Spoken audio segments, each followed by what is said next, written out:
As I said, all these post-processing algorithms apply to CR and DR. What is DR? I'm so glad you asked. Digital radiography. DR refers to devices in which the digitization, can't talk today.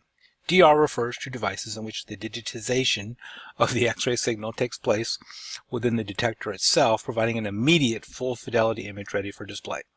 Digital radiography devices may be classified as direct or indirect based on their detector design. DR image quality is comparable to CR, however, it has a higher photon capture rate. DR captures roughly 80% of the X-ray energy at optimum exposures. Thus, DR is a high-efficiency, low-noise detector, converting most of the incoming X-ray signal into useful output. DR devices utilize the same 5 image processing algorithms as CR does. Now, interestingly enough, there was a vote in the legislation to stop funding CR images. So by the time you graduate, most CR devices will have gone away. And by funding, I mean reimbursement from Medicare and Medicaid.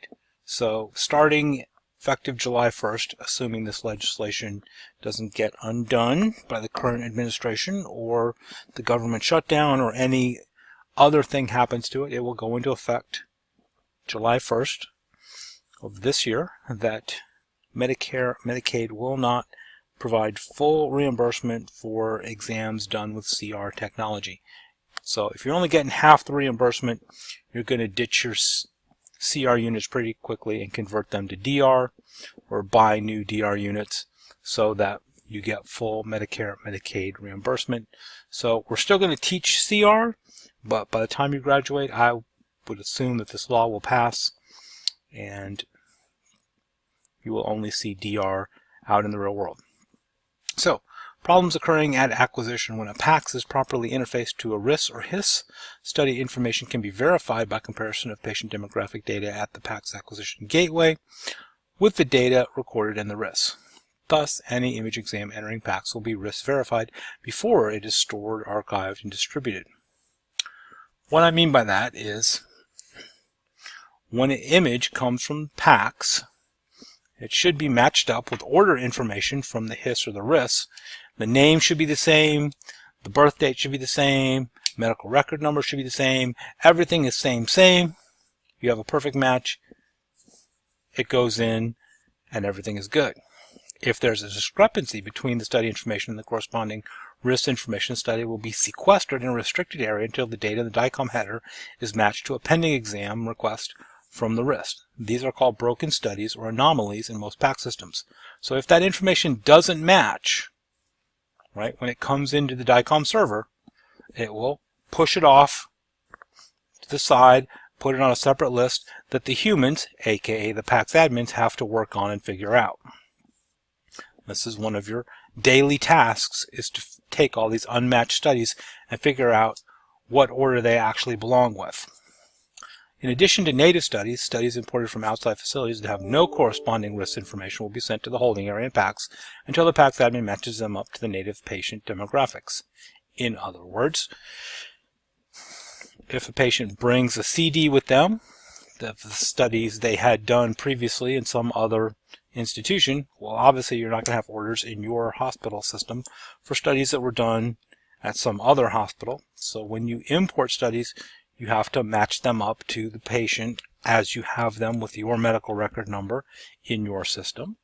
And so unmatched studies from broken studies and imports go to the special holding area for broken studies or anomalies, whatever the language of that PACS system is, and you, the PACS admin, have to figure them out and match them up every day.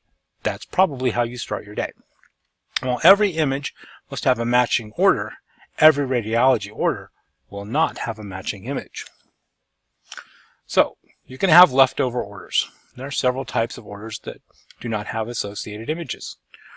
Radiology orders for fluoroscopy time, typically in the OR such as fluoro, less than 1 hour, will not have associated images because they're just fluoroscopy. It's just, they're using imaging to look at something they're doing, but they're not going to capture those images and store them. They just need real-time video. Duplicate radiology orders that are not properly canceled will not have associated images. Exams that are not done are often not canceled by the tech or the floor. So for PACS systems that import orders directly from the RIS into the database, this causes a problem. These leftover orders take up space in the database, causing it to slowly grow larger over time, which in turn causes database searches to take longer. In other words, every cFind request to the database is going to take longer to process, making your PACS system run slow. And there are two methodologies to deal with leftover orders. Expiring orders. One method is to set a rule on the database to delete all orders older than a certain time, say 90 days.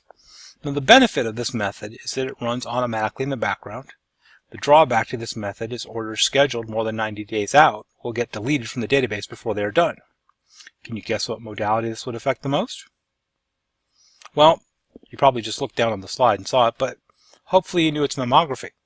Screening mammograms are done on a 1 or 2 year cycle, and they often schedule the next one at the time they're performing one. So you get your screening mammo done today. Before you leave, they make an appointment and put an order in for you to come back next year on January 24th, 2020, and get your next one done. So, to not delete mammogram orders, you would have to set the automatic expiration on the database to be orders older than 2 years. That's not going to be very effective.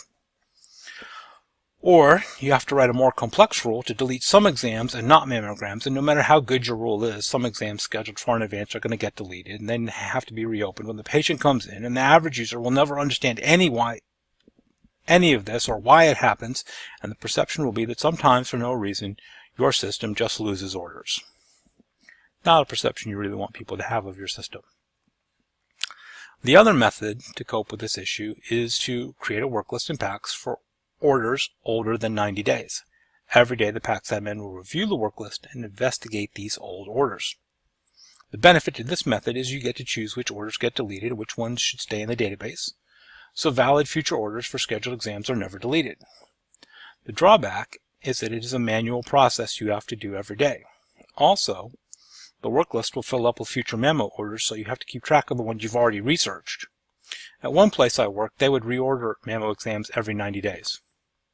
In other words, on day 91, when a future screening mammo exam came up on the old orders work list, they would just cancel it and reorder the exam for the future date, ensuring the order would not appear on the work list again for another 90 days. And while that's effective for managing the work list, it used up a bunch of accession numbers and probably drove the billing department insane to have a bunch of canceled orders for every mammogram patient. So, what method will you use for orders that do not have images? Kind of up to you, and I believe that is this week's discussion post, is what will you do with your extra leftover orders? How are you going to get rid of them? Thank you for watching.